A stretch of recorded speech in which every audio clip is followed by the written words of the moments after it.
안녕하십니까. 박훈탁TV입니다. 푸틴이 제3차 세계대전을 경고했습니다. 구독, 좋아요, 알람 설정, 자율구독료 부탁드립니다. 가자 스트립에서 만행을 촉구하는 글이 국방부를 대신하여 작성되어 미 육군의 최고 멀티미디어 조직에 게재되었습니다. 미 육군의 공식 간행물 아미 유니버시티 프레스가 2023년 11월 온라인판에 국방부를 대신해서 가자에서 인종 청소와 레바논 파괴를 촉구하는 기사를 게재했습니다. 이 매체는 웹사이트에 미 육군 최고의 멀티미디어 조직이고 육군과 국방의 중요 주제에 대한 최첨단 사고와 토론의 시작점으로 설명되어 있고 군, 정부, 학계의 지도자들에게 적시에 관련된 정보를 제공합니다. 이 기사는 여기에 표현된 견해는 저자의 견해이며 미 육군, 국방부 또는 기타 미국 정부 기관의 견해를 반영하지 않는다고 명시하고 있습니다. 그러나 이러한 급진적인 제안이 미 육군 최고 관행물에 게재되었다는 사실은 인종 청소와 대량 학살에 대한 명시적인 지지가 지식인과 정책 결정기에서 잘 받아들여지고 있음을 보여줍니다. 이 기사의 출판은 10월 7일 하마스 공격 이후 가자 지구에 대한 이스라엘의 전례 없는 공격 가운데 나온 것입니다. 이스라엘 점령군은 주거용 건물, 학교, 병원, 구급차, 의료진, 구조대, 최초 대응팀, 언론인, 유엔 직원, 모스크, 교회 기반 시설을 표적으로 삼았고 전기와 통신 서비스를 차단해버렸습니다. 그런데 미국 국가안보회의는 미국이 이스라엘 방위군에게 가자 스트립의 알-시파 병원을 공격하라는 신호를 보냈다는 비난을 부인했습니다. NSC 대변인 존 커비는 우리는 병원 주변의 군사작전에 대해서 승인을 내리지 않았다.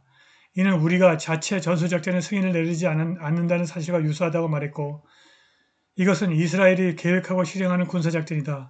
미국이 관여하지 않는 자체 확립된 절차에 따라 진행됐다고 덧붙였습니다. 그러나 미국이 하마스를 비난하고 이스라엘을 지지하는 것은 숨길 수 없습니다. 러시아는 10월 7일 하마스 기습사건 이후 처음으로 가자 지구와 팔레스타인의 편에 서는 입장을 밝히고 있습니다. 10월 30일 안보리 회의에서 푸틴은 정부 최고 관료와 보안기관 수장들 앞에서 이 문제에 관해서 연설했습니다.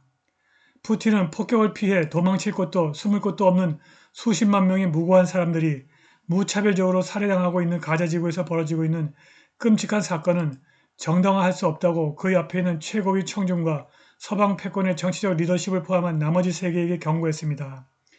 그는 피 묻은 아이들, 죽은 아이들, 여성과 노인들의 고통, 죽어가는 의료진을 보면 당연히 눈물이 흐르고 주먹을 쥐게 된다고 토로했습니다. 푸틴은 중동과 세계 다른 지역 사람들의 비극의 배후에 있는 사람이 누구인지, 누가 이 치명적인 혼란을 조직하고 있으며 누가 혜택을 받는지 분명히 이해해야 한다고 말했습니다. 그는 현재 미국과 그 위성국의 지배 엘리트들이 피 비린내 나는 임대료를 빼내려고 만든 글로벌 불안정의 주요 수혜자이다. 그들의 전략도 분명하다. 세계 초강대국 미국이 점점 약해지고 그 지위를 잃어가고 있는데 세계 경제의 흐름을 보아도 모두가 이를 보고 이해할 수 있다고 말했습니다. 푸틴은 이 모든 것에서 미국의 최우선 관심사는 미국 국민이나 이스라엘, 영국 및 기타 서구 권력 중 심지어 위성을 포함하여 지배 엘리트 이외의 어떤 사람과도 관련이 없다. 미국이 유지하려는 것은 글로벌 독재라고 말했습니다. 이러한 혼란은 경쟁국 또는 지정학적 적대국을 억제하고 불안정하게 만드는 데 도움이 될 것이다. 그 중에는 우리나라도 포함된다. 우리는 새로운 글로벌 성장센터이자 주권 독립국가이다. 우리는 굽실거리는 하인이 아니다 라고 푸틴이 말했습니다. 제3차 세계대전이 다가오고 있습니다. 푸틴은 이미 긴장된 관계가 더욱 악화될 경우 서방의 치명적인 결과를 가져올 것이라고 경고했습니다. 러시아가 이미 경색된 양국관계가 더욱 악화될 경우 파국적 결과를 초래할 가능성이 있다는 엄중한 경고를 서방에 발표해 제3차 세계대전 가능성에 대한 우려가 커지고 있습니다.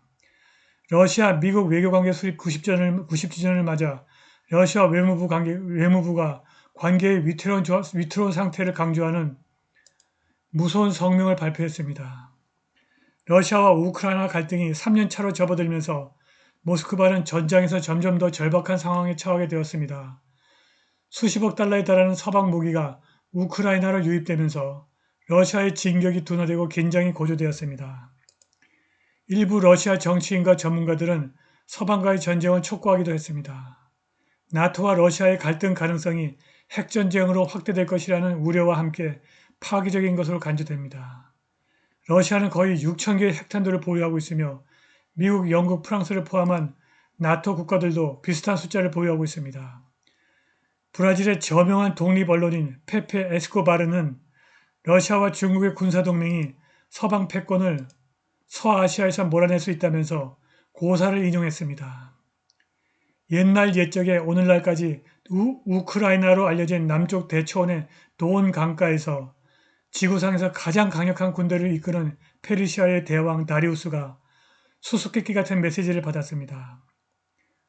그가 쫓고 있던 적은 유목민 통치자이자 스키타이의 왕 이단 티르수스였습니다.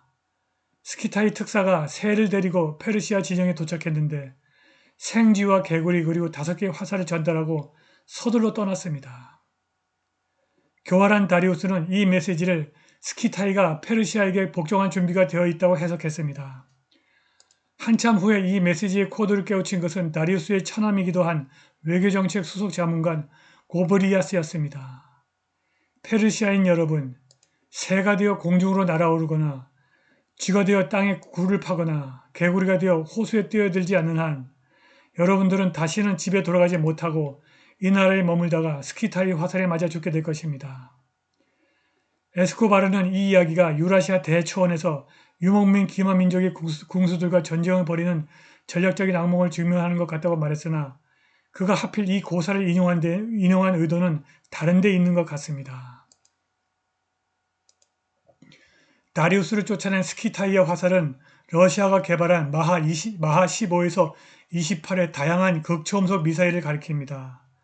스키타이가 화살로 다리우스를 쫓아냈듯이 러시아가 극초음속 미사일로 미국과 서방을 서아시아에서 쫓아낼 수 있다는 겁니다.